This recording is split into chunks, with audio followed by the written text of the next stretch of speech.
Bismillahirrahmanirrahim. Qul ja'al haqq wa zahaqal batil innal batila kana zahuqa wa nazzil minal qur'ani ma huwa shifaa'un wa rahmatan lil mu'minin wa la yazidu adh-dhalimina illa khasara. Inna hadha lahu al-qasasul haqq wa ma min ilahin illa al-wahidul qahhar. Uhayyikum bi tahiyyatil Islam. Assalamualaikum warahmatullahi wabarakatuh.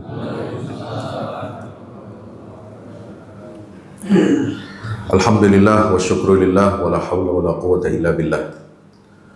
Subhanaka la ilma lana illa ma 'allamtana innaka antal alimul hakim. Rabbi zidna ilma warzuqna fahma. Hadirin hadirat jamaah Masjid Jannatul Firdaus yang insyaallah mudah-mudahan kita semuanya mendapatkan husnul khatimah. Amin. Mudah-mudahan kita semuanya dapat berjumpa kembali, bertemu lagi di dalam Jannatul Firdausnya. Amin ya rabbal alamin. Bersyukur pada Allah, pagi hari ini kita sudah berada di bulan Rabiul Akhir, di awal ya, pekan pertama Rabiul Akhir. Sebenarnya ini mata saya masih jet lag ya, baru pulang dari luar. Kemarin 2 minggu saya ada di luar. Minggu pertama ada di Mesir, di Kairo, untuk urusan-urusan yang masih kita laksanakan, selenggarakan di sana. Kemudian yang kedua kemarin, pekan kedua saya berada di Istanbul, di Turki, untuk menghadiri konferensi persaudaraan global untuk Turkistan Timur. Turkistan Timur ini adalah negeri Islam, negeri kaum muslimin yang hilang. Ya, the lost country of Muslim, yang sekarang menjadi bagian yang diklaim oleh Republik Rakyat Cina.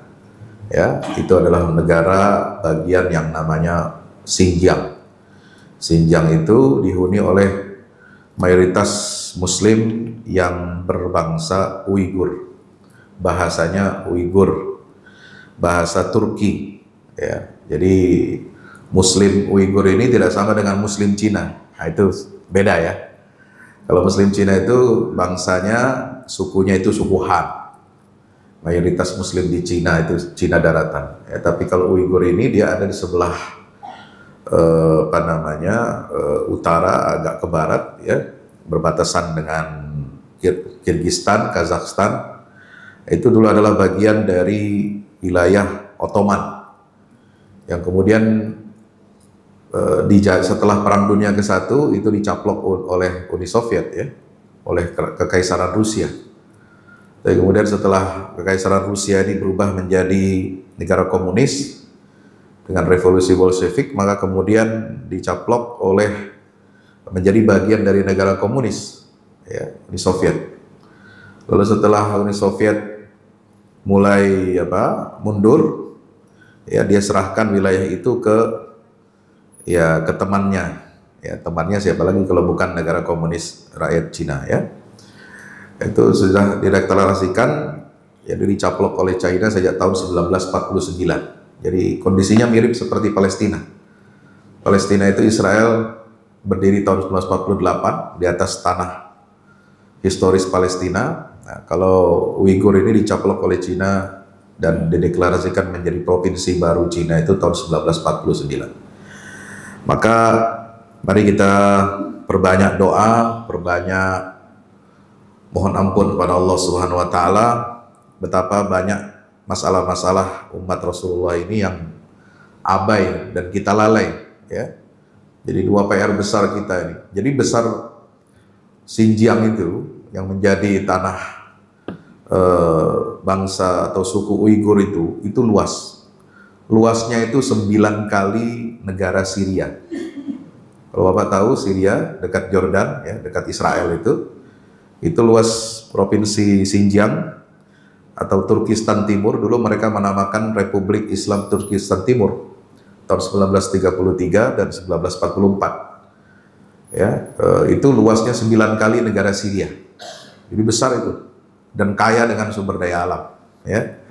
Subhanallah. Bapak Ibu yang dirahmati Allah Subhanahu wa taala, tema kita melanjutkan ya kajian tentang surat Yusuf. Ya, jadi kenapa kita membahas surat Yusuf ini di dalam Al-Qur'an? Karena ini adalah merupakan cikal bakal ya lahirnya Bani Israel. Dan Nabi Yusuf ini merupakan tipe Bani Israel yang soleh, ya, Bani Israel yang lurus, Bani Israel yang nggak neko-neko, ya, Bani Israel yang setia kepada ajaran nenek moyangnya, mulai dari bapaknya yaitu Nabi Yakub yang diberi gelar Israel, kemudian kakeknya yaitu Nabi Ishak alaihissalam, putra Nabiullah Ibrahim alaihissalam. Jadi banyak pelajaran. Kenapa kita bagi kisah Yusuf ini menjadi 3 bagian? Ada fase pembentukan kepribadian Nabi Yusuf yang ditempa oleh ayahnya yaitu Nabi Yakub. Ya, kepribadian itu yang membentuk dia sebagai seorang yang sukses. Yang disebutkan di dalam Al-Qur'anul Karim ayat 90, innahu may yattaqi wa yasbir fa innallaha la yudhi'u ajral muhsinin. Siapa orang yang bersabar, orang yang bertakwa, kemudian dia bersabar di atas ketakwaan itu, maka Allah tidak akan menyia-nyiakan pahala atau jerih payah usaha orang-orang yang berbuat kebaikan. Ya, ini rumusnya. Jadi rumusnya kalau ingin menjadi orang sukses, ya, tidak peduli apakah dia keturunan siapa, ya, nasabnya dari mana, orang tuanya itu bergelar bangsawan, ningrat atau apa, ya. Bangsawan ini ada 2, ada bangsawan keturunan ya penguasa, ya, ada yang bangsawan keturunan orang soleh, termasuk keturunan Nabi. Nah, ini kita tidak, Al-Quran tidak pernah membicarakan masalah keunggulan sebuah nasab.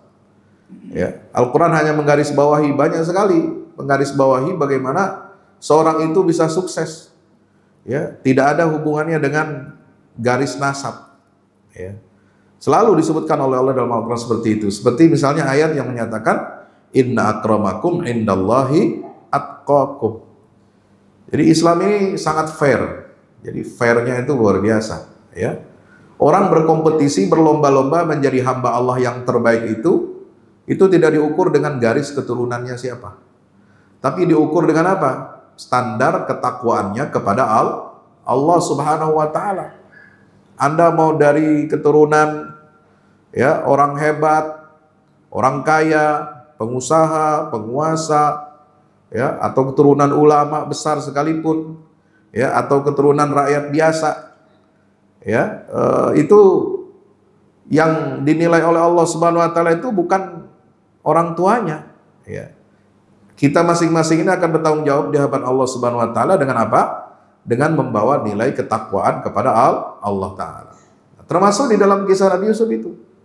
Yang bulan lalu saya sampaikan di forum ini, kajian subuh ini adalah sifat yang Allah lekatkan kepada Nabi Yusuf dan berlaku kepada seluruh umat manusia termasuk umat Rasulullah SAW adalah patokannya siapa yang bertakwa dan bersabar. Ya, insya Allah. Maka kehebatan pribadi Nabi Yusuf ini itu juga lahir karena faktor yang kedua, yaitu karena apa? Pendidikan keluarga yang baik. Ya, maka di dalam, ya, kalau kita lihat di slide ini banyak sekali pelajaran tentang ya bagaimana pola pengasuhan anak di dalam Al-Quran. Nah, ini penting. Jadi Bapak Ibu, pola pengasuhan anak ini dalam keluarga kita ini kita harus berbagi peran. Ya, harus berbagi apa? Peran. Ya, jangan semua urusan anak itu yang tahu cuma ibunya aja. Ya, bapaknya enggak tahu apa-apa. Bapaknya taunya cuma kasih duit. Bapak cuma jadi mesin ATM. Ya, anaknya kalau lagi perlu uang, perlu jajan, bayar kuliah, bayar sekolah, datang ke bapaknya. Tapi setelah itu, ya, orang tua, bapaknya terutama ini nggak tahu apa-apa dalam tentang pendidikan anaknya. Itu nggak boleh seperti itu. Ya, jadi walaupun laki-laki, kepala rumah tangga, ya, sebagai ayah itu berkewajiban untuk mencari nafkah, bukan berarti melepaskan tanggung jawab kita sebagai ayah ini untuk ikut berperan serta dalam pendidikan anak. Perhatikan perkembangan psikologi anak kita. Nah, itulah yang dilakukan oleh Nabi Yusuf. Nabi Yusuf alaihissalam apa? Suka berdialog dengan bapaknya. Dia curhat kepada bapaknya. Ya, nggak ada ya dalam Al-Quran ya anak itu curhat kepada ibunya kecuali hanya disinggung dalam kisah Nabi siapa? Nabi Isa. Kenapa? Ya karena Nabi Isa nggak punya bapak. Adanya ibu. Gitu. Jadi dialognya antara ibu dengan anak itu cuma Nabi Isa. Yang lain ya dalam Al-Quran orang-orang soleh, orang-orang yang sukses itu selalu apa? Dikawal oleh bapaknya. Ya, pendidikan yang berhasil itu kalau anak ini ya lekat, kemudian dia mengambil pelajaran tentang akhlak, tentang agama itu dari bapak.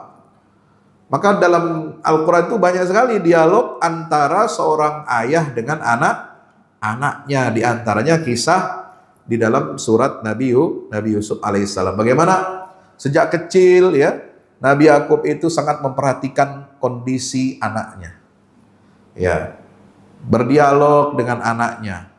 Selalu memperhatikan perkembangan anak. Termasuk ini yang membuat karakter Nabi Yusuf ini menjadi tangguh. Kenapa? Karena dia belajar langsung karakter itu dari bapak.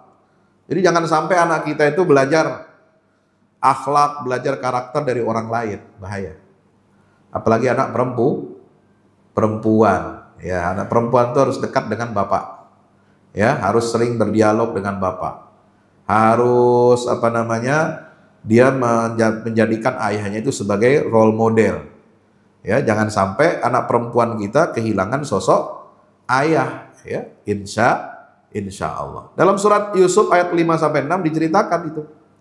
Ya bunayya ya bunayya la taqsus ru'yaka ala ikhwatika fayakidu laka kaida. Ya, jadi setelah mendengar curhatan, cerita Nabi Yusuf, dia mimpi begini, ya. Lalu ayahnya ini berikan nasihat. Wahai anakku, jangan kamu ceritakan mimpi itu kepada saudara-saudara. Ya, ini kadang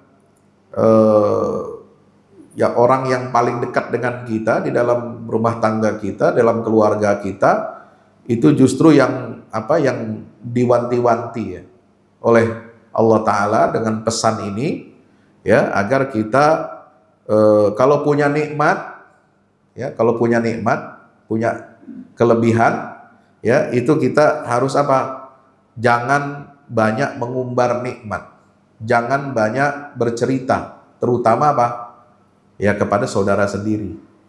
Nah, itu kenapa? Karena kadang-kadang ya kata pepatah orang Arab mengatakan likulli dzi ni'matin mahsud. Orang yang mendapatkan banyak karunia itu pasti ada yang iri, pasti ada yang dengki, dan kedengkian saudara itu bisa jadi lebih besar daripada kedengkian tetangga.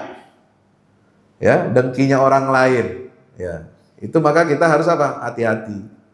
Ya, bukan berarti nggak boleh kita tahadus bin nikmah, boleh. Tapi kan jangan kita memamerkan ya kenikmatan, kelebihan yang Allah berikan kepada kita kepada saudara-saudara kita. Karena bisa jadi apa? Kata Nabi Yakub ini, la taqsus ru'yaka ala ikhwatik. Ya, jangan kamu ceritakan mimpi itu kepada saudara-saudaramu. Fayakidu laka kaida, maka mereka akan membuat makar untuk membinasakanmu. Kenapa? Karena setan selalu ngompor-ngomporin kan, ya, membisikkan, ya, supaya pecah persaudaraan. Ya, dimulai dari mana? Dari dalam rumah tangga. Gitu. Jadi kalau orang tua, ayah itu nggak pandai melihat situasi di dalam rumahnya, ya, apalagi membiarkan anak-anaknya itu iri, dengki dan hasud, maka ini sangat berbahaya. Kenapa? Karena setan selalu melihat peluang ini. Setan akan selalu memanfaatkan peluang ini untuk apa? Memecah belah. Ya, persaudaraan. Ya, nggak usah jauh-jauh, persaudaraan satu keluarga saja bisa pecah. Ya, kalau kita bicara dalam konteks lebih luas, ya, satu keluarga dari Nabi Ibrahim, kemudian ada Nabi Ismail, ada Ishak, ya, itu kan pengikutnya, keturunan-keturunannya ini, walaupun masih satu keluarga disebut dengan keluarga Abraham. Ya, sekarang kan ada istilah Abrahamic religion, ya, keluarga agama Abraham katanya. Tapi pecah menjadi 3 katanya. Ya, sebenarnya bukan agamanya yang pecah, tapi pengikutnya yang menyimpang, pengikut-pengikutnya itu yang keluar dari agama Nabi Ibrahim alaihissalam. Ya, menciptakan agama baru, menciptakan doktrin-doktrin baru, menciptakan ajaran-ajaran baru. Ya, contoh zaman sekarang, ya, Israel itu, ya, agama Yahudi ini banyak mengajarkan doktrin kepada umatnya, ya, itu doktrin yang rasis, ya, bagaimana membantai, membunuh orang itu menjadi apa? Menjadi doktrinnya, ajarannya, ya, gitu. Dia bilang, kami diperintahkan untuk membunuh orang-orang musyrik seperti kalian. Ya, kita dianggap orang Islam ini musyrik katanya, nyembah batu. Padahal yang kita sembah itu Allah, bukan Ka'bah yang kita sembah. Ya. Katanya lagi nyembah orang musyrik itu siapa? Kristen, karena nyembah salib kan? Ya, semuanya dianggap musyrik sama dia. Di luar kelompok, ya, agama Yahudi itu dianggap orang musyrik. Dan orang musyrik itu halal untuk dibunuh, halal untuk dibantai, apalagi kalau berkaitan dengan tanah. Kemudian mereka mengklaim, ya, tanahnya orang Palestina itu dirampas, diambil, mereka harus diusir. Kenapa? Ini katanya tanah ini pemberian Tuhan kepada kami. Loh, enak sekali melakukan tindakan kriminal atas nama Tuhan. Ini kan doktrin yang nggak pernah diajarkan oleh Nabi Ibrahim, gitu ya. Jadi nggak benar kalau ada yang mengatakan, ya, kita harus berbaik-baik kepada Yahudi. Kenapa? Oh, itu saudara kita, satu keluarga, ya, keluarga dari pohon silsilah Nabi Ibrahim. Ada agama Yahudi, agama Kristen, agama Islam. Nah, ini sekarang fitnahnya luar biasa. Fitnah ujian kita dalam beriman itu, ya, dibuatlah oleh setan ini, ya, perpecahan di antara keturunan siapa? Nabiullah Ibrahim alaihissalam. Setan yang bikin itu, ya, ideologi-ideologi yang menyesatkan itu, menyebabkan orang itu keluar dari agama Nabi Ibrahim alaihissalam. Ya, agama Ibrahim mengatakan, ya, wala tamutunna illa wa antum muslimun. Innallaha astafa lakumuddina. Allah telah memilihkan untuk kamu, ya, agama, satu agama, yaitu al-Islam. Ya. Maka janganlah kalian mati. Ini pesannya siapa? Wasiatnya Nabi Ibrahim. Dan pesannya wasiatnya Nabi Ibrahim kepada putranya Ishak. Ishak menyampaikannya kepada Yakub. Yakub menyampaikan kepada seluruh putra-putranya yang disebut dengan Bani Israel. Ya. Tapi wasiat ini apa? Disia-siakan. Wasiat ini apa? Ditinggalkan. Wasiat ini dicampakkan. Padahal Nabi Ibrahim hanya meninggalkan satu agama, yaitu agama tauhid, yaitu al-Islam. Dan jangan kamu mati kecuali dalam keadaan muslim. Jadi kisah Nabi Yusuf ini dengan saudaranya itu sebenarnya berbicara kepada bukan soal persaudaraan hanya khusus ketika interaksi antara Yusuf dengan saudara-saudara kandungnya, tapi juga kepada anak cucu keturunan Ibrahim. Ya. Supaya kita mewaspadai, ya, jebakan setan. Innasyaitana lakum aduwwun mubin. Ya. Setan itu musuh yang nyata bagi manusia. Ya. Setan inilah yang mengobrak-abrik, ya, persatuan dalam agama Islam. Ya, dia membisikkan kepada putra-putra Yakub, Bani Israel, awal dari penyimpangan itu kemudian terus terjadi di dalam sejarah mereka, ketika lama di Mesir diutus Nabi Musa, Nabi Musanya juga diingkari. Nabi Musa aja dihianati, ya. Padahal Allah sudah merdekakan Bani Israel ini dari penjajahan atau penindasan Fir'aun. Ya. Nabi Musa suruh apa? Yahudi supaya masuk ke Baitul Maqdis untuk mendapatkan keridhaan Allah. Ya, malah mereka bilang apa? Idhab anta wa rabbuka faqatila inna hahuna qa'idun. Musa, pergi saja engkau dan Tuhanmu. Coba, kurang ajar kan? Ya, udah dikasih nikmat, udah dikasih kemerdekaan, disuruh oleh Nabi Musa atas perintah Allah masuk ke dalam Baitul Maqdis, mereka nggak mau. Ya, maunya duduk-duduk di luar, ongkang-ongkang kaki. Ya, pengennya cuma terima serah kunci aja. Ya, tanpa usaha tanpa jihad. Nauzubillah min dzalik. Nah, ini semua peringatan kepada kita umat Islam ini. Hati-hati. Termasuk ya ketika kita diingatkan dengan perpecahan yang terjadi di kalangan Bani Israel karena iri, hasud dan dengki atas nikmat yang Allah berikan. Ya. Ketika peringatan itu kepada putra-putra keturunan Ibrahim, Yakub, Ishak dan Yakub, juga peringatan kepada kita umat Islam. Ya, umat Islam ini jangan berpecah belah. Ya, umat yang satu loh kita ini. Inna hadhihi ummatukum ummatan wahidah. Umat Islam ini, umat kalian ini adalah umat yang satu. Ya, innamal mu'minuna ikhwatun. Semuanya orang-orang beriman itu bersaudara. Tapi kita, kalau melihat memandang ormas lain, kelompok lain di dalam Islam, ya, itu sudah memandangnya seperti seolah-olah dia bukan Islam, seolah-olah dia bukan saudara kita, ya. Beda ormas, beda kelompok, beda pengajian, beda guru, ya. Udah disebutnya apa? Nah, gitu, disebutnya sesat, ya. Disebutnya nggak sesuai dengan apa namanya Al-Quran, nggak sesuai dengan Sunnah, gitu. Nah, ini banyak pengkotakan. Ini bawaan siapa ini? Bawaan setan, ya. Bawaan setan. Ini yang diingatkan oleh Allah di dalam kisah Nabi Yusuf alaihi salam.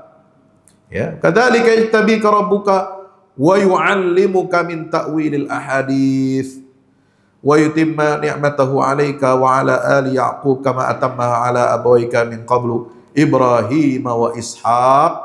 Ya, itu. Jadi kita harus pandai bersyukur kepada Allah Subhanahu wa ta'ala. Ingat ya kepada apa yang diajarkan oleh ya orang tua kita, Nabi Ibrahim, kepada anak cucunya agar mereka menjadi orang yang lurus dan istiqomah. Amin ya rabbal alamin. Jadi, Bapak Ibu rahmati Allah, ini pendidikan dalam keluarga ini penting. Ya. Jadi diawali kesuksesan itu dari mana? Dari pendidikan ayah. Ayah yang penyabar, ayah yang selalu mengikuti perkembangan anaknya.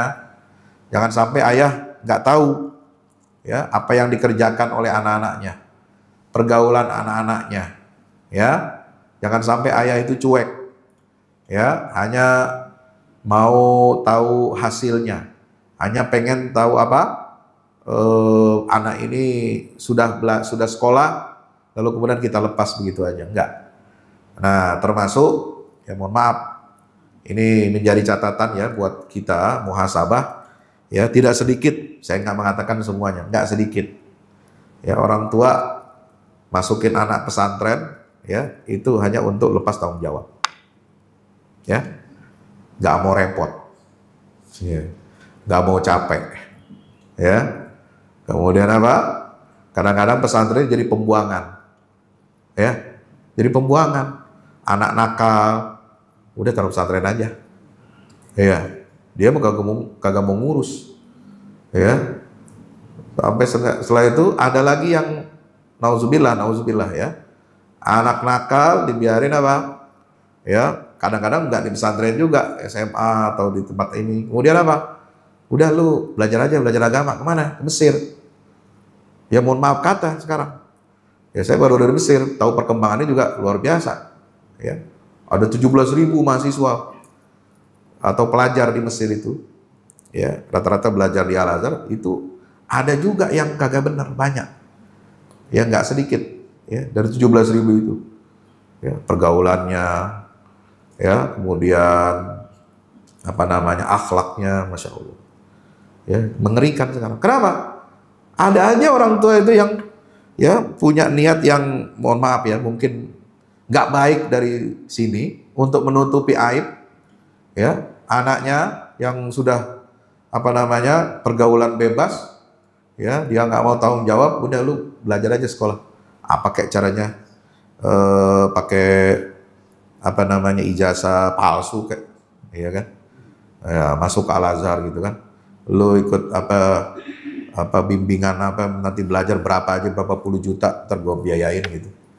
Sampai sono tetap begitu, nggak diperhatikan sama orang tuanya. Ya, nauzubillah min zalik, sampai ada pergaulan bebas di sana. Ya coba, kan kita nggak ngebayangin Pak, kita taunya alumni Al-Azhar kayak ustadz-ustadz yang baik, ya lulusannya tahu agama, hafal Quran dan sebagainya. Tapi kenyataannya di lapangan, masya Allah, ya miris. Kenapa? Saya perhatikan ini ternyata, oh ini memang dari penyakit, dari bawaan dari sini. Kalau emang dia benar, motif orang tuanya benar, masuk pesantren juga benar, ya, dan yang orang tuanya bertanggung jawab, ya, dia mendidik anaknya, nggak bakalan di Mesir itu kayak begitu. Ya, ini sampai ada yang, masya Allah, wah ngeri kalau saya ceritakan, ya pergaulannya. Ya, bahkan ada yang ditutup-tutupi sampai mungkin dari sininya udah kena HIV. Sampai mati di sana orang tuh gak mau tahu. Ya. Mungkin untuk nutup aibnya Pak. Biarin aja tuh anak sekolahin keluar. Ya, sampai ada yang begitu Pak. Ya Allah wala quwwata. Ini ngeri ya sekarang, zaman sekarang ini. Nauzubillah min zalik ya. Bapak Ibu yang dirahmati Allah, maka ayah ini harus hadir. Jangan sampai kita ini cuek, apalagi zaman sekarang ya. Itu melalui gadget, melalui apa internet ya, pergaulan dan sebagainya, kita harus sangat berhati-hati. Banyak aplikasi-aplikasi, permainan-permainan ya. Kemudian apa di dunia yang kita kadang abai, tidak mau tahu, itu justru akan menjadi sumber kerusakan bagi akhlak dan akidah anak-anak kita. Makanya di sini disebutkan bagaimana Yakub itu jagain anaknya betul-betul. Ya. Tapi tetap aja menjaga anak ini, ada aja tuh anak yang keluar dari garis bapaknya. Ya. Dari 12 anak Nabi Yakub, ya cuma 2 yang soleh. Bayangin betapa beratnya ngedidik anak tuh Pak. Iya kan? Nabi Nuh aja anaknya 1, ya bengal ya. Bejatnya luar biasa gitu. Jadi hati-hati, jangan main-main kita ngedidik anak ini. Ya, jangan merasa apa namanya itu nabi loh, ya. Gimana dengan kita gitu kan. Nah, ini harus kita jadikan apa? Cermin gitu. Ya, makanya orang tua ini berperan sangat penting untuk menjaga. Ya, jangan sampai anak ini kemudian menjadi celaka. Nauzubillah min zalik. Nah, Bapak Ibu rahmati Allah, maka Nabi Yusuf ini disebutkan itu di dalam ayat 100, ya. Beliau itu memahami betul alur kehidupan yang keras itu adalah cara Allah untuk memuliakan dirinya. Kenapa? Di dalam ayat itu, wa rafa'a abawayhi 'alal 'arsy wa kharru lahu sujada wa qala ya abati hadza ta'wilu ru'yaya min qablu qad ja'alaha rabbi haqq. Dia curhat. Ya. Oh ternyata ini takwil mimpi saya dulu. Setelah ketemu dengan orang tuanya, semua saudaranya dievakuasi ke Mesir, ya, dipindahin, ya, dari Mesir, ya, tinggal di Mesir. Kemudian dia menyatakan, oh ini alhamdulillah, inilah akhir perjalanan cerita saya dari kecil itu. Qad ja'alaha rabbi haqqa, Allah telah menjadikannya nyata. Ya. Wa qad ahsana bi, Allah itu telah berbuat baik kepada saya. Coba. Padahal yang dihadapi itu apa? Wah, ya, intrik di dalam rumah, ya, oleh saudara-saudara kandungnya. Ya, kemudian dijebloskan ke dalam sumur. ada lagi setelah diambil jadi anak pejabat Mesir, ada intrik lagi di dalam rumah tangga itu, ya. Dia digoda, ya. Apa namanya, syahwatnya diuji oleh Allah Subhanahu wa taala. Kemudian masuk penjara, dari penjara itu dia mentakwilkan mimpi raja. Dia diangkat sebagai apa? Pejabat tinggi oleh Firaun di Mesir. Itu semua apa? Ternyata hikmahnya ujian dari ujian itu luar biasa. Wa qad ahsana bi. Allah telah berbuat baik kepada saya. Nah, kalau kita kan apa? Baru diuji dikit katanya, ya Allah udah meninggalkan kita gitu ya. Umat Islam ini kalau diuji ya udah putus asa, ya. Kemudian patah semangat. Nggak boleh seperti itu. Ya, inilah sifat Allah itu apa? Al-Latif, inna rabbi latifun lima yasha. Allah itu maha lembut. Ya. Kemudian Al-Alim, Allah itu maha mengetahui. Al-Hakim, Allah itu maha bijaksana. Insya Allah kita harus apa? Mengambil teladan dari Asmaul Husna ini, apa namanya, untuk menjadi pelajaran hidup dalam kehidupan kita. Bapak Ibu dirahmati Allah. Nah, ini yang ketiga. Bagaimana seorang yang soleh, yang bertakwa, penempaan itu dirinya ini, baik dari lingkungannya dan keluarganya, orang tuanya, itu kemudian menjadi apa? Menjadi modal untuk, ya, bukan hanya dia memimpin dirinya, tetapi juga memimpin orang banyak. Nah, ini sudah perlu leadership. Jadi leader itu, pemimpin itu harus dari apa? Harus berangkat dari keluarga yang kuat. Nah ini, jadi kalau kita mau menyiapkan pemimpin di Indonesia, ya ini keluarganya harus bagus. Maka ketahanan keluarga ini harus diutamakan, gitu ya. Nah ini hurufnya hilang-hilang nih. Mungkin nggak kompatibel ya dengan huruf Arab. Padahal ini pakai PDF itu. Nah, saya mengambil ya ada 12 pelajaran dari leadership Nabi Yusuf alaihissalam. Ini disebutkan dalam kitab Mahasinut Ta'wil karangan Imam Jamaluddin Al-Qasimi. Jamaluddin Al-Qasimi ini adalah muridnya Said Muhammad Rashid Ridho, ya, dari Madrasah Muhammad Abduh. Beliau orang Syria, ya, orang Syria. Ini kemudian ulama ini menulis tafsir 30 juz, judulnya Mahasinut Ta'wil. Ada 13 nilai kepemimpinan yang bisa kita ambil dari sosok kepemimpinan atau leadershipnya siapa? Nabi Yusuf alaihissalam. Untuk menjadi pemimpin yang baik, yang sukses, ini seperti dicontohkan Nabi Yusuf, itu harus punya apa? Satu, punya karakter apa? Kontrol diri yang baik, ya, dan menjauhi syahwat. Ini kontrol diri yang baik ini penting, ya. Kenapa? Karena nggak bisa kita mengandalkan kontrol dari manusia, ya. Kontrol ada KPK, kontrol dari BPK nggak cukup, ya. Ada aja cara orang untuk apa? Untuk menghindar dari jeratan hukum, ya. Bahkan ada praktek, ya, ini udah jelas kasus hukumnya, mestinya dihukum, ya, mestinya dipanggil KPK untuk apa? Untuk menangani masalah. Tapi justru yang ada itu bukan kriminalisasi hukum, tapi menggunakan hukum untuk apa? Nah, untuk menjerat lehernya, ya. Kasusnya kagak diekspos, tapi lu mesti ngikut. Apa kata gue gitu kan. Nah ini lebih jahat daripada apa? Dari tindakan kriminal itu sendiri. Kenapa? Nggak ada kontrol diri. Ya, makanya di dalam Al-Quran itu sifat Nabi Yusuf, ya, yang disebutkan dalam Al-Quran surat ini ayat 24, kadzalika linasrifa anhu su'a wal fahsya. Demikianlah kami telah menghalangi dari Yusuf sifat buruk dan keji. Jadi sampai sosok Yusuf ini yang betul-betul berintegritas. Jadi sampai keburukan dan kekejian itu yang ngejar-ngejar Nabi Yusuf. Ya, bukan Yusuf yang mengejar ya kekejian. Kalau kita terbaliknya kan. Ya, kita yang cari cari cara untuk korupsi gitu. Bukan korupsi yang ngejar-ngejar kita gitu kan. Nah, sampai apa? Allah yang menghalangi dari Nabi Yusuf itu. Jadi supaya apa? Itu keburukan, kekejian itu tidak dekat-dekat kepada beliau. Nah, inilah kontrol diri yang baik. Ya, jadi orang itu, pemimpin itu harus punya kontrol diri, dan kontrol diri ini harus teruji dari sejak apa? Sebelum dia menjadi pejabat.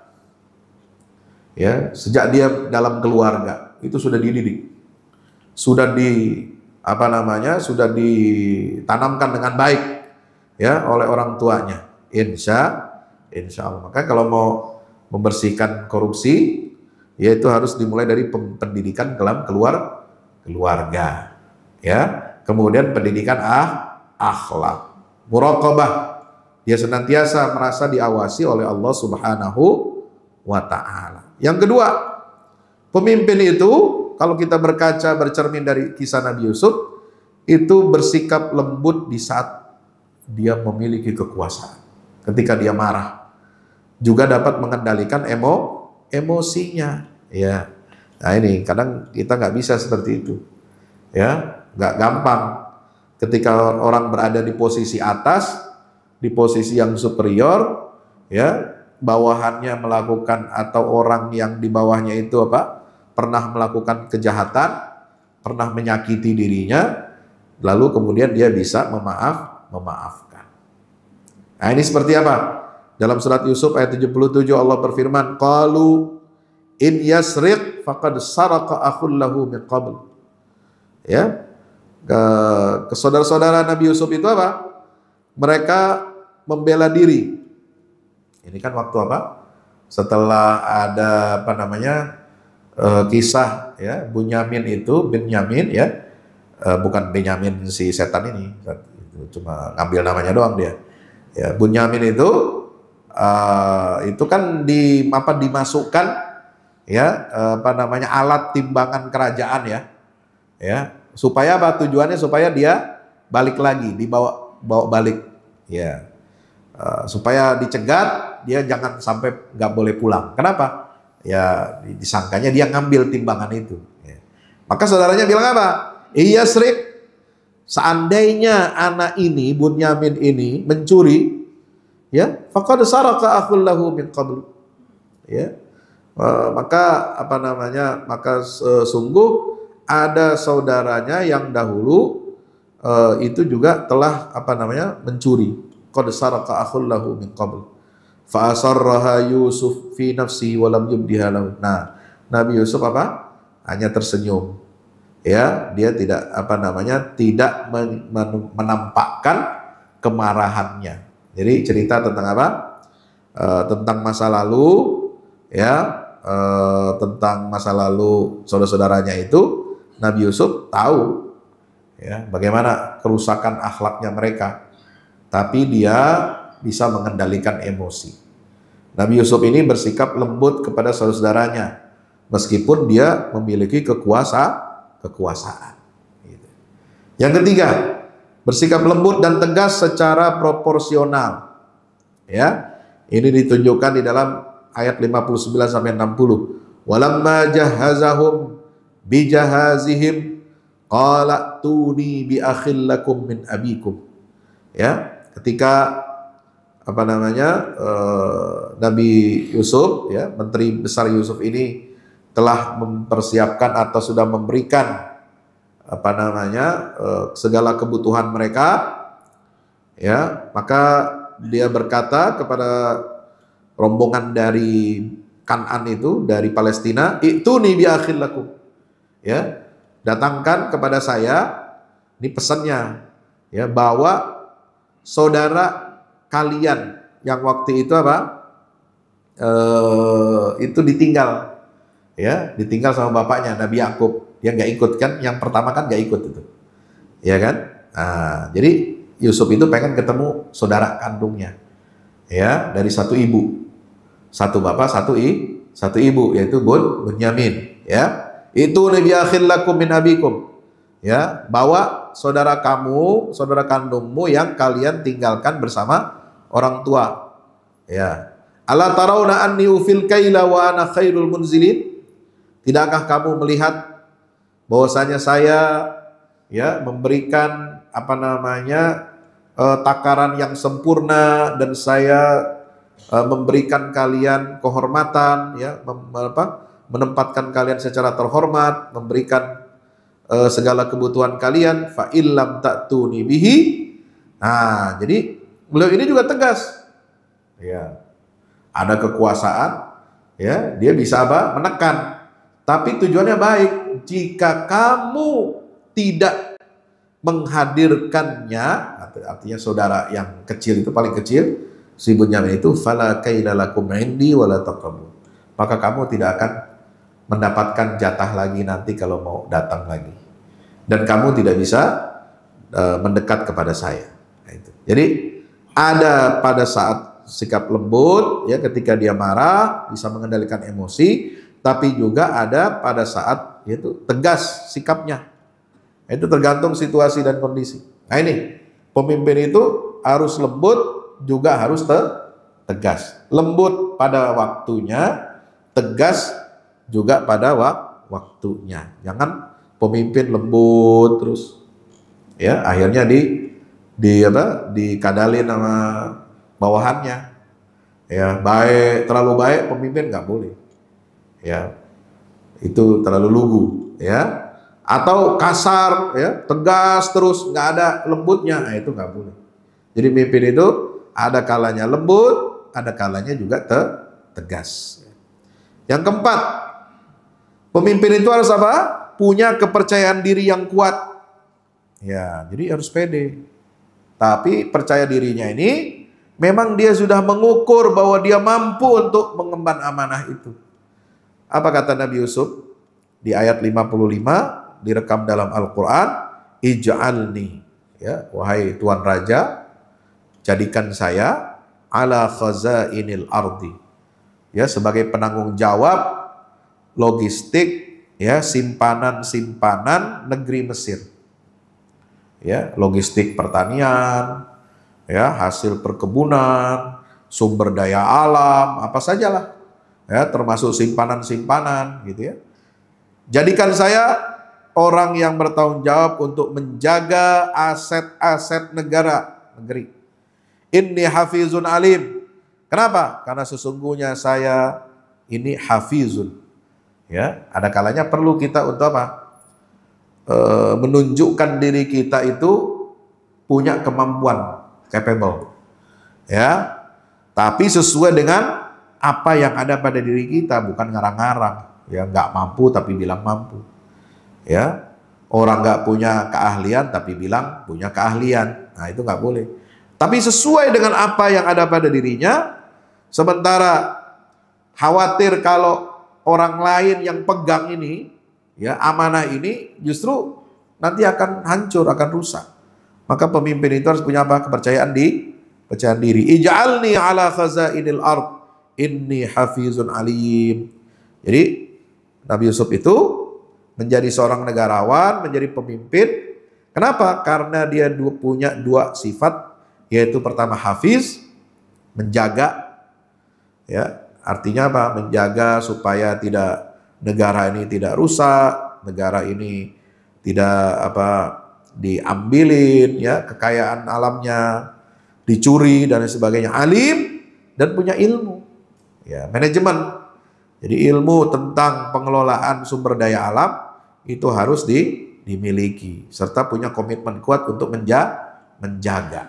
Nah, ini. Jadi sekarang, ya, kita lihat nanti mudah-mudahan pemerintahan baru, ya, yang akan dilantik ini bulan ini, ya, itu sejauh mana memilih pejabat-pejabat, menteri-menteri, ya, itu harus punya karakter seperti apa? Hafizun alim, ya, orang yang kuat komitmen untuk menjaga kekayaan negara, dan alim punya ilmu profesional, ya, di bidangnya masing-masing. Ya, jangan kasih jabatan tunjuk menteri karena apa? Karena hutang budi. Ya, hutang budi, ya jangan sampai. Jadi ada jatah buat partai, ya wajar, karena partai itu apa? Koalisi. Ya, mereka juga berkeringat, atau yang baru masuk, ya kan? Nah, itu teman lama katanya. Ya, boleh-boleh aja, tapi nanti nunjuk yang benar, ya, yang memang ahli, yang memang amanah, jujur. Nah, jangan ngasih jabatan menteri nanti kepada apa? Ini yang kita khawatir, kalau ngasih jabatan itu karena atas dasar hutang budi.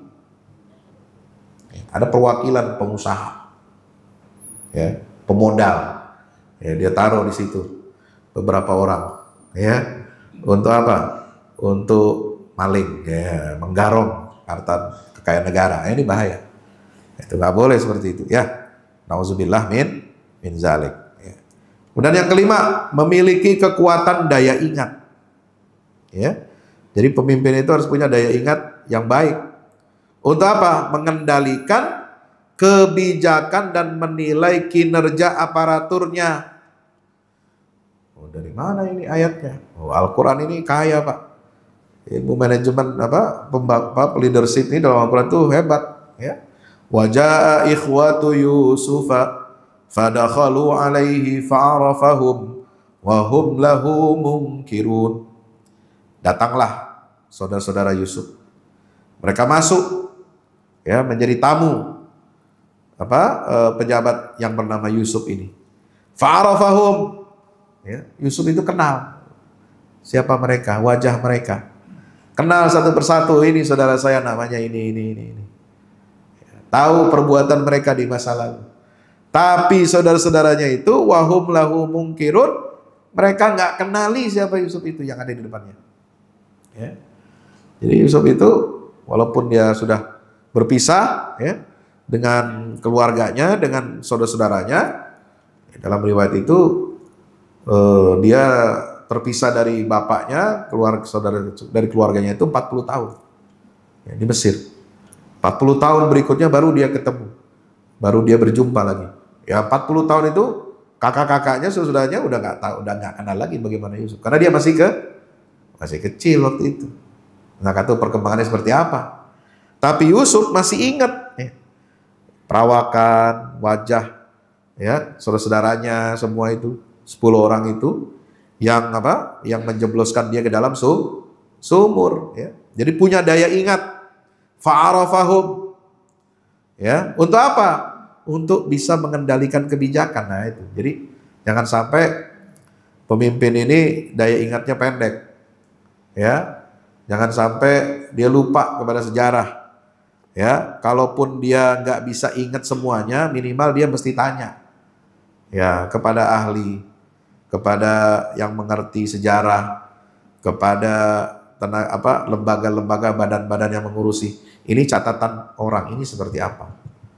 Ya, ini tiba-tiba datang bawa proposal, masukin, pengen dapat proyek tender. Nah, ini mesti tahu dulu karakternya. Ya, dulu seperti apa dia? Ya, dulu seperti apa orang ini? Jangan sampai, ya, dia berkamuflase, bermanuver untuk apa? Merugikan negara. Kenapa? Karena kita nggak punya ingatan tentang masa lalu. Ya, catatan-catatan buruk orang di masa lalu itu akan mempengaruhi, ya, terhadap kinerjanya. Nah, yang keenam, memiliki kekuatan visi dan imajinasi untuk menjabarkan program-program yang detail. Ini kata siapa? Ya, kata penulis tafsir itu, Mahasinut Ta'wil. Ya. Jadi luar biasa ini ilmu tafsir. Ya, ini juga bisa memberikan, jabarkan bagaimana sifat-sifat leadership yang harus dimiliki oleh seorang pemimpin. Ya, dari mana inspirasi ayatnya? Dari ayat yang keempat, inni ra'aitu ahada asyara kaukaban wasyamsa wal qamara ra'aituhum li sajidin. Aku melihat dalam mimpi 11 bintang, matahari dan bulan semuanya sujud kepada saya. Jadi mimpi aja Nabi Yusuf itu ya bisa hafal, ya, punya imajinasi, punya gambaran yang kuat, dia punya narasi. Ini narasi kehidupan. Dan dia detil gambarkan.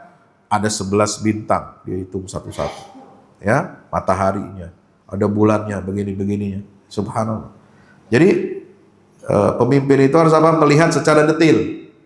Ya, jangan dia hanya mau terima Pak laporan ya, yang bersifat general, yang umum, gitu ya. Nah, kemudian dia mau dengar laporan yang baik-baik aja, gitu kan. Lalu dia nggak teliti lagi, main asal tanda tangan aja, ya. Apa katanya? Saya nggak tahu apa yang saya tanda tangani. Nah itu repot pemimpin kalau begitu ya. Masya Allah. Ya, udah selesai. Yang ketujuh, mencintai ilmu pengetahuan dan mengoptimalkannya. Jadi pemimpin harus cinta ilmu. Ya, jangan pemimpin itu nggak tahu ilmu. Dan dia harus mengoptimalkan ilmu itu untuk apa? Untuk kemakmuran dan kebaikan rakyatnya, negerinya. Ya, dari mana inspirasinya? Ayat 101 surat Yusuf. Wattaba'tu millata abai Ibrahim wa Ishaq wa Yaqub ma kana lana an nusyrika billah. Aku mengikuti millahnya ya orang tuaku yaitu Ibrahim, Ishak dan Yakub. Kami tidak boleh menyekutukan Allah dengan satu apapun. Dzalika min fadlillahi alaina. Itulah karunia ya yang telah Allah berikan kepada kami, kepada keluarga kami. Wa 'alan nas, dan juga kepada seluruh manusia. Ya. Nah ini, jadi Nabi Yusuf itu tidak pernah menjadikan ya agama atau ajaran dari Allah ya yang diberikan diwahyukan kepada nenek moyangnya itu sebagai apa? Sumber kebanggaan yang membuat dia lupa diri. Kadang-kadang ada sebagian anak cucu keturunan kita, kalau orang besar, kakek neneknya, moyangnya, ya, kemudian anak-anaknya, cucu-cucunya, keturunannya ini lupa diri. Ya, hanya membanggakan keturunan, garis keturunan nasab di atasnya. Lalu kemudian dia tidak sesuai dengan perilaku ya nenek moyangnya. Ya, dia hanya mengandalkan apa? Kebangsawanannya, mengandalkan garis keturunan orang-orang besar di atasnya. Lalu dia dengan seenaknya, ya, melakukan segala sesuatu, ya, tidak ada pertanggungjawaban. Ya, itu berarti akhlak Yahudi begitu. Yahudi ini kan hanya bangga. Oh itu, kami itu dari keturunan Ibrahim, ya.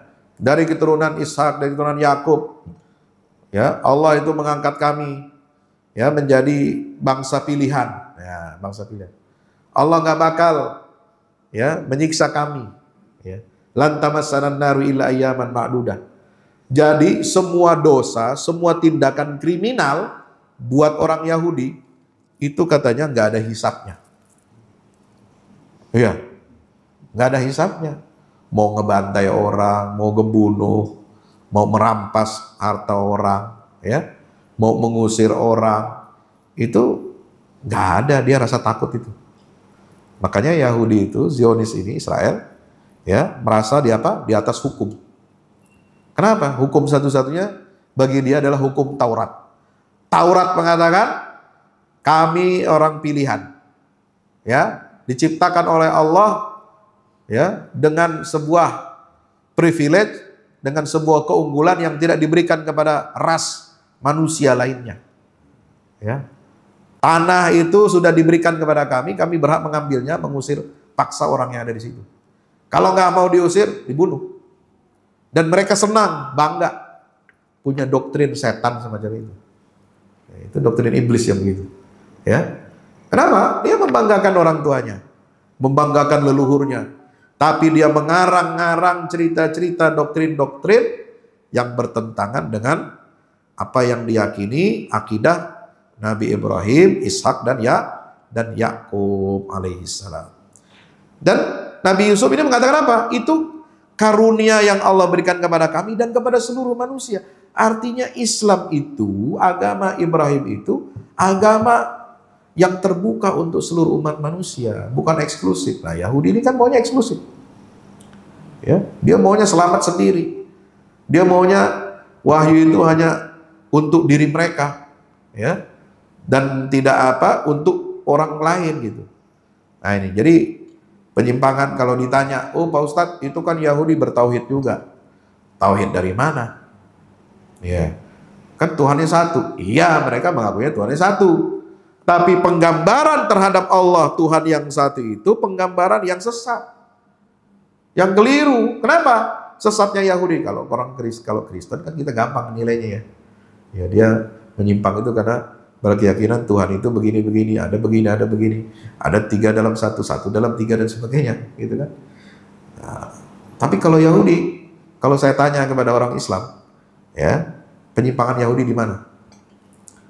Ya, kufurnya dia dari agama Islam, dari Allah itu apa? Kagak paham. Kenapa? Karena banyak yang menganggap ya dia sama kita, tauhid.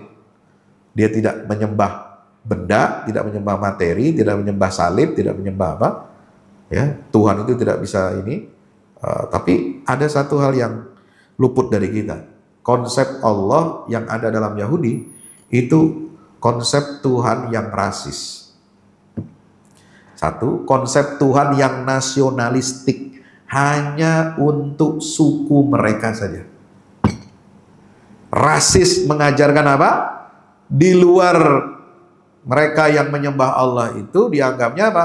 Musyrik, dan orang-orang itu, bangsa-bangsa lain itu harus menjadi budak yang melayani kepentingan mereka.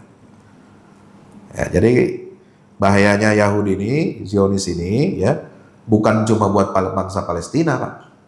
Buat seluruh ras manusia. Karena mereka meyakini doktrin itu. Semua bangsa-bangsa, ras manusia di muka bumi ini, itu diciptakan oleh Allah untuk apa? Untuk menghamba dan melayani kepentingan ras Yahudi. Dan mereka mengklaimnya itu atas nama Allah. Nah, ini kan kejahatan aja, tindakan kriminal itu mesti dihukum. Ya kenapa? Karena dia jahat.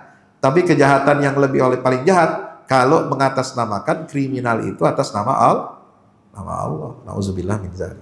Dan membatasi karunia Allah itu hanya untuk dirinya, bukan untuk seluruh manusia. Tapi makanya bertentangan dengan apa yang diajarkan oleh Nabi Yusuf. Dzalika min fadlillahi alaina wa 'alan nas. Enggak pernah ya Nabi Ibrahim, Ishak, Yakub, Yusuf mengajarkan agama yang rasis dan eksklusif. Ya. Justru mengatakan apa? Ini untuk semua manusia, rahmat Allah untuk semua manusia, walakin aktsaran nasi la yashkurun. Kemudian ayat yang lain, walamma balagha asyuddahu atainahu hukman wa ilma. Ya. Nabi Yusuf itu telah kami karuniakan ya kekuasaan, kebijaksanaan dan ilmu pengetahuan. Rabbi qad ataitani minal mulki wa 'allamtani min ta'wilil ahadits. Ya Allah, Engkau telah berikan aku kekuasaan, sebagian kekuasaan, dan mengajarkan kepadaku ilmu tentang mentakwil mimpi-mimpi. Nah, itu. Jadi ilmu itu adalah tauhid, ilmu itu adalah harus kita gunakan sebaik-baiknya untuk kesejahteraan, ya, kemakmuran seluruh umat manusia, tidak eksklusif, tidak rasis. Kemudian ilmu itu kita gunakan untuk apa? Untuk pembangunan manusia yang berkelanjutan. Yang ke-8, bersifat penyayang. Ya, penyayang kepada orang yang lemah, rendah hati meskipun ketika kita berkuasa, nggak sombong. Ya, ini ayatnya banyak. Ya, di dalam surat Yusuf dari ayat 39, ada di dalam ayat 37, ya. Kemudian ayat 36, jadi ada 36, 37 sampai 39 itu mereka apa? Dia merendah, ya, nggak sombong. Ya, di dalam penjara dia dihadapkan kepada apa? 2 orang temannya, ternyata yang masuk penjara ini pelayan raja semuanya. Ada yang satu tugasnya kasih makanan, satu tugasnya kasih minum, melayani raja. Dan dia apa? Nabi Yusuf itu apa? dia merasa apa? Egaliter. Memperlakukan orang lain itu sama, sederajat, setara, sejajar. Sebagai apa? Hamba Allah. Ya sahibai sijni arbab arbabun amma ahadukuma fayasqi rabbahu khamra dan seterusnya itu ya arbabun. Itu diceritakan apa? Dia mendakwahkan tauhid ya kepada kedua orang yang ada di penjara itu ya. Yang kesembilan, pemaaf kepada lawan ya, suka memaafkan. Jadi jangan mendendam ya. Pemimpin itu nggak boleh punya sifat pendendam walaupun kepada lawan politiknya. Yang kedua, pemurah kepada rakyat ya. Jadi harus apa? Memiliki sifat kedermawanan. Meskipun ya dia bisa saja membalas kejahatan orang, tapi harus memberikan maaf. Inilah ucapan Nabi Yusuf ketika memperlakukan saudaranya apa? La tathriba alaikumul yaum. Ya, hari ini kamu tidak akan dizalimi. Walaupun dulu kamu menzalimi saya, ya, maka hari ini saya tidak akan menzalimi kamu. Walaupun saya sedang berkuasa, walaupun saya punya kekuasaan. Yaghfirullahu lakum. Allah mudah-mudahan mengampuni dosa-dosa kalian. Wa huwa arhamur rahimin. Yang ke-10, memuliakan keluarga dan sahabat. Jadi jangan lupa, jadi pemimpin, orang kalau udah sukses, jangan lupa kepada keluarga dan kerabatnya. Ya, disantuni, diayomi, tapi bukan berarti mengangkat keluarga dan kerabat jadi kroninya. Memuliakan beda dengan jadi KKM. Ya, memuliakan ya keluarga. Tapi bukan untuk memberikan jabatan kepada mereka, keluarga kita yang nggak kompeten. Gitu ya.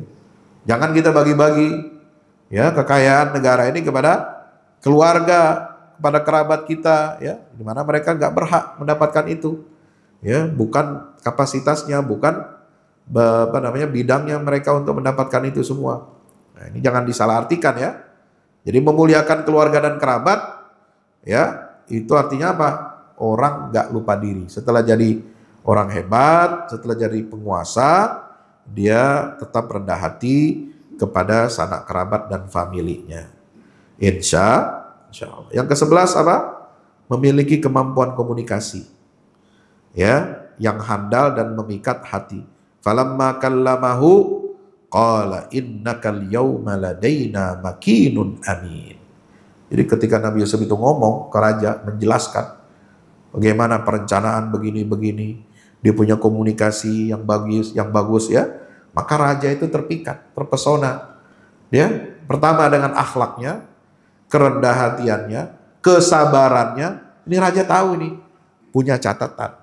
Jadi dia tanya dong kepada hakim, ya, kepada menteri kehakiman. Ini kenapa nih orang masuk penjara? Ini kenapa ada orang ada di LP, orang bagus kayak begini? Ya, ada catatannya. Oh, ternyata begini-begini masa lalunya. Waduh, katanya. Ya, setelah dilihat, ini orang ternyata sabar ya. Sabar di penjara walaupun nggak ada terbukti tuduhannya. Ya, tapi dia tetap nerima. Subhanallah. Ya. Dizalimi oleh keluarganya. Dia terasing di Mesir. Dia jadi anggota sebuah keluarga dari pejabat tinggi Mesir. Dia dizalimi lagi. Dia sabar. Sampai ada peristiwa, ya, dia bisa mentakwilkan perbuatan si mimpi daripada siapa? 2 orang yang masuk penjara itu yang merupakan pelayan raja ini. Subhanallah. Jadi raja ini sangat terpesona. Ini orang udah ganteng, cakep, ilmunya tinggi, cerdas, sabarnya luar biasa. Ya, tahu dengar. Ya, ada intelijennya itu. Oh, dulu masuk penjara karena apa? Karena dianggap menggoda istri pejabat gitu kan. Kemudian sampai perempuan-perempuan itu teriris-iris tangannya gitu kan. Ya, ini orang nggak tergoda oleh syahwat ini. Wah, langsung raja ini bilang apa? innakal yauma ladaina makinun amin. Hei, wahai Yusuf, kamu sekarang ya berada dalam posisi yang saya berikan kekuasaan penuh ya, dan kamu harus amanah menjalankan kekuasaan itu. Yang terakhir, clean governance dan kemampuan manajerial. Jadi dalam Al-Quran ini ilmu tentang ya bagaimana membangun pemerintahan yang bersih, manajerial yang mumpuni, itu sudah dicontohkan di dalam kepemimpinan ya Nabi Yusuf. Ya, ini kabinet yang dibentuk oleh Yusuf hebat ya, kabinet yang bersih, kabinet yang memiliki kemampuan manajerial yang bagus. Ya, apa buktinya dalam ayat Al-Quran? Fama hasadtum fadharuhu fi sumbuli. Ya, apa yang kamu panen ya, kamu sisakan sebagiannya. Biarkan dia tetap berada di tangkainya. Jangan diambil, jangan dipanen semuanya, buat simpenan. Ya, untuk menghadapi musim paceklik. Itulah nilai-nilai keteladanan leadership Al-Quran ya, yang diwujudkan oleh Allah dalam kisah Nabi Yusuf alaihissalam. Demikian aku qauli hadza astaghfirullah li wa lakum. Wassalamualaikum warahmatullahi wabarakatuh. Assalamualaikum warahmatullahi wabarakatuh. Waalaikumsalam. Ada dua pertanyaan Pak Ustaz. Yeah. Yang pertama, dalam suatu hadis dinyatakan bahwa apabila kita meminta suatu jabatan, itu kita tidak akan ditolong oleh Allah. Nah, tadi Pak Ustaz menyampaikan bahwa Nabi Yusuf itu meminta jabatan untuk mengurus negara, sumber daya alam dan sebagainya. Ini mohon pencerahannya. Yeah. Yang kedua, ini kalau kita mendengarkan uraian dari Ustaz tadi mengenai leadership dari Nabi Yusuf, itu bagaimana kita bisa mencari benang merahnya antara apa yang paling menonjol dalam kepemimpinan Nabi Yusuf maupun apa yang paling menonjol dalam kepemimpinan Nabi Muhammad, khususnya dalam dakwah dan sebagainya. Mohon pencerahannya. Baik. Terima kasih. Jadi yang pertama, apakah boleh kita meminta-minta jabatan? Ya, istilah meminta ini memang atau mencari-cari jabatan itu memang dilarang oleh Nabi SAW. Ya, ketika Nabi mengingatkan kepada Abu Dzar Al-Ghifari, ya. Kenapa? Karena Nabi melihat bahwa Abu Dzar tidak cocok dengan untuk mengelola negara, ya. Rasulullah SAW itu melihat karakter dari tiap-tiap sahabatnya. Kalau nggak cocok orang ini ditempatkan, itu Nabi bisa mengetahuinya. Gitu. Nah, kenapa? Karena kalau kita mencari, ya, meminta-minta jabatan, ya, itu menunjukkan watak kita yang yang tamak, ya. Dan belum tentu keinginan kita itu sesuai dengan apa yang kita mampu. Ya, makanya kita harus menjaga ini, ya. Jangan sampai kita terkesan meminta-minta atau mencari-cari jabatan. Ya. Pokoknya asal apa aja deh. Ya, pokoknya pengen dapat jatah aja begitu kan. Ya, pokoknya apa aja dilakukan gitu, dia pengen dapat jabatan. Nah, itu sebenarnya nggak boleh. Kalau pemimpin melihat ada orang seperti itu, ya ini orang nomor satu yang harus dijauhkan. Ya. Lalu merasa punya jasa, kan saya berjasa ini dalam pemilu kemarin, dalam proses ini membela dan sebagainya gitu kan. Nah, nggak boleh. Jadi harus profesional, harus tegas, ya. Nggak boleh tunduk kepada tekanan-tekanan dari orang lain yang seolah-olah pernah merasa berjasa. Nah, apa yang dilakukan oleh Nabi Yusuf, kalau kita lihat urutannya Pak ya, urutannya itu kan ayat 54-55, kalau saya perhatikan, sebenarnya Nabi Yusuf itu tidak minta atau tidak mencari jabatan. Tapi setelah ada respon dari raja itu, ya, apa namanya, melihat Yusuf ini orang baik, Yusuf ini punya integritas, Yusuf ini punya ilmu pengetahuan. Itu ayat 54 tuh. Wa qala al-maliku tuni bihi astakhlishu li nafsi. Falamma kallamahu qala innakal yawma ladaina makinun amin. Jadi setelah ada proses dialog, ya, keluar dari penjara, ya, ditanya oleh raja, dibahas, ditanyakan masa lalunya bagaimana, kemudian kenapa ada mimpi ini kamu bisa menjelaskan ini semua, ya. Maka raja itu apa? Mengatakan kamu hari ini mendapatkan kedudukan yang tinggi, yang mendapatkan kedudukan yang tinggi di lingkungan kami, lagi sangat dipercaya. Nah, setelah omongan raja itu, berarti kan raja ini sudah memberikan lampu hijau, memberikan isyarat, ya. Kalau Yusuf ini memang berhak untuk mendapatkan, ya, jabatan, ya, untuk mengurusi negara ini, ya itu. Nah, karena di situ dikatakan dia pantas mendapatkan jabatan itu, raja ini yang udah ngomong. Jadi raja udah terpikat dulu, lalu raja itu mengatakan, kamu wahai Yusuf, ya, sekarang ini mulai hari ini kamu berkedudukan tinggi di sini. Nah, baru Nabi Yusuf ngomong, qala, kalau begitu ij'alni. Ini saran. Jadi sebenarnya bukan minta jabatan, ini saran, ya. Ij'alni. Ya, Yusuf berkata, jadikanlah aku ala khazainil ardi, pengelola perbendaharaan negeri Mesir. Karena saya ini orang yang pandai menjaga amanah, lagi sangat berpengetahuan. Jadi ada prosesnya, Pak. Enggak ujuk-ujuk tiba-tiba Yusuf minta jabatan. Ya, ada proses sebelumnya, ada dialog, ada interview, ya kan? Ada tes, fit and proper test ini. Ini ayat 54 dan 55 itu sebenarnya rangkaian fit and proper test kalau dalam manajemen modern sekarang, ya.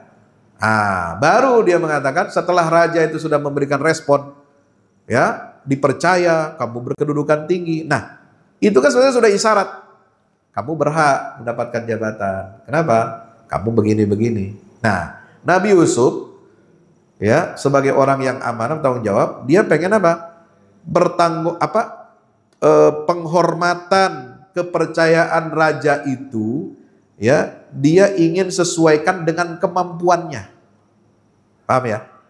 Jadi dia nggak cari jabatan yang lain yang bukan bidangnya gitu. Ya, ini kan nggak zaman sekarang. Oh, presiden lihat, ini lidahnya paling bagus ini untuk menjilat saya ini kan. Gitu kan. Pokoknya lu mau ditempatin apa aja gitu boleh. Padahal nggak punya ilmunya. Ya, nggak punya ilmunya, mau ditempatin apa aja siap gitu kan. Itu nggak begitu. Yusuf itu nggak asal-asal milih jabatan, ya. Yang sesuai dengan tantangan yang dihadapi pada saat itu, raja sudah memberikan kepercayaan. Nah, ketemu. Kalau begitu, Tuan Raja, mohon maaf, ya. Izin saya ij'alni ala khazainil ard. Ya, kemampuan saya di bidang ini. Ya, kalau boleh, ya, jadikan saya pengelola perbendaharaan negeri. Gitu. Jadi ada jelas prosesnya, prosedurnya dijalani. Kemudian ada respons dari raja ini yang punya kekuasaan tertinggi untuk memilih siapa yang layak jadi menteri, gitu kan. Lalu kemudian sesuai dengan tantangan, nah, Nabi Yusuf itu mengajukan, ya, kalau Anda percaya kepada saya, mau menjadikan saya sebagai pejabat negeri, pejabat negara, nah, ini saya cocoknya di sini, kira-kira begitu. Memberi masukan, bukan minta jabatan. Jadi nggak bertentangan antara keterangan ayat ini dengan hadis larangan untuk mencari-cari jabatan. Allah. Yang berikutnya, yang kedua, apa inspirasi dari Nabi Yusuf ini? Ya, juga tentang berkaitan dengan dakwah. Jadi ada kemiripan, ya, antara karakter Nabi Yusuf dengan Nabi Muhammad SAW. Ya, karakternya apa? Pertama sama, punya sifat penyabar. Yang kedua punya sifat pemaaf, sama Nabi Muhammad dengan Nabi Yusuf. Ya, punya penyabar dan pemaafnya itu sama. Ya, apa dibuktikan? Kalau Nabi Yusuf dibuktikan apa? Ketika mengumpulkan saudara-saudaranya, ya, pindah ke Mesir, ia mengatakan, hari ini saya tidak akan balas dendam. La tathriba alaikumul yaum. Itu juga ucapan yang diucapkan oleh Nabi Muhammad ketika penaklukan kota Makkah. La tathriba alaikumul yaum. Ya, kalian saudara-saudara saya. Ini kan bangsa Quraisy ini kan masih keluarga Nabi. Ya. Masih keturunan Bani Hashim. Ya, masih satu kakek, ya, dengan Abdul Muthalib, ya, masih keturunan Bani Hashim semuanya itu bangsa Quraisy ini. Ya, keluarga semua itu, Abu Jahal keluarga, Abu Lahab keluarga dan lain sebagainya, itu masih satu rumpun keluarga besar. Kalian menzalimi saya, kalian memerangi saya, kalian mengintimidasi saya belasan tahun, 13 tahun di Mekah, ya, tambah 5 tahun di Madinah. Itu kan perang itu. Ya, intimidasi, teror terus itu. 5 tahun berapa? 18 tahun. 18 tahun setelah itu ada masa hudnah, gencatan senjata, sulhul Hudaybiyah. Lalu ada apa? Pelanggaran. Kemudian oleh sebab itulah jadi alasan Nabi untuk menaklukkan kota Mekah. Nah, 18 tahun itu kamu berbuat zalim kepada saya, tapi saya tidak akan balas. La tathriba alaikumul yaum. Bahkan Nabi mengatakan apa? Idhabu fa antumut tulaqa. Pergi kalian, ya, kalian bebas, kalian gak akan diapa-apain, kalian gak akan dibunuh, kalian gak akan disiksa. Subhanallah. Itulah hari kemerdekaan, sehingga apa? Membuat, ya, orang Quraisy ini lalu terbuka matanya, menerima Islam, ya, menerima kebenaran dari Allah Subhanahu wa ta'ala. Jadi itu kesamaan-kesamaannya, prinsipnya dalam berdakwah. Nah, apa efeknya bagi dakwah Islam? Apa yang dijalani oleh Nabi Yusuf, itulah yang kemudian dirasakan oleh Nabi Muhammad SAW. Ya, terasing, ya, diusir dari negeri kelahirannya, kemudian bisa kembali lagi, ya, membangun peradaban. Itulah nilai-nilai kesamaan di antara kedua sosok Nabi tersebut. Allah lebih sholli. Jazakallahu khairan Ustaz. Kajian cukup benar dan menggani waktu ini. Mohon ditutup dengan doa Ustaz. Baik, mari kita tutup kajian kita dengan membaca hamdalah, alhamdulillah rabbil alamin.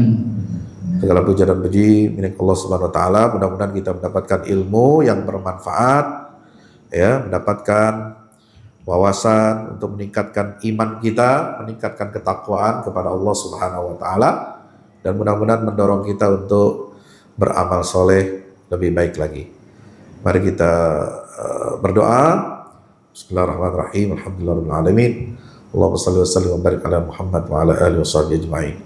Allahumma ighfir lil muslimin wal muslimat wal mu'minin wal mu'minat al ahya'i minhum wal amwat innaka sami'un qaribun mujibud da'awat. Rabbana ighfir lana wa li ikhwanina alladhina sabaquna bil iman wa la taj'al fi qulubina ghillan lil ladzina amanu rabbana innaka ra'ufur rahim.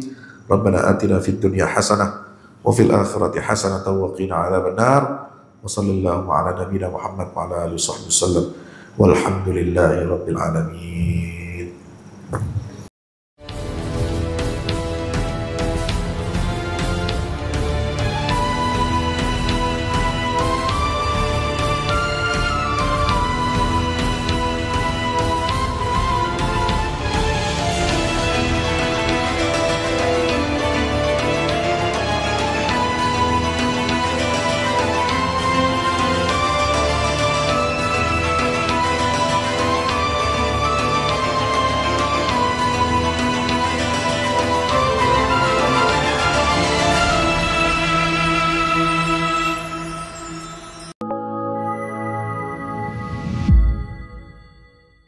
Yang terbaru dari Ustadz Fahmi Salim.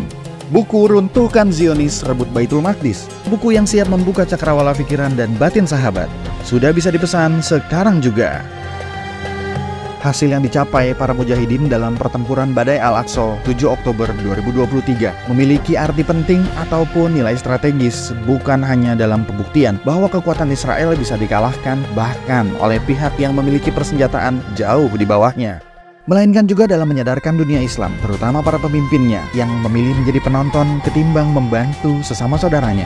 Buku ini adalah salah satu bentuk dukungan dan ikhtiar dengan niat berjuang bersama-sama dengan mujahid Palestina. Tak sekedar memberikan informasi, membeberkan fakta atau data kepada khalayak di Indonesia. Buku ini juga hadir untuk meluruskan tudingan bahkan fitnah terhadap para pejuang di sana.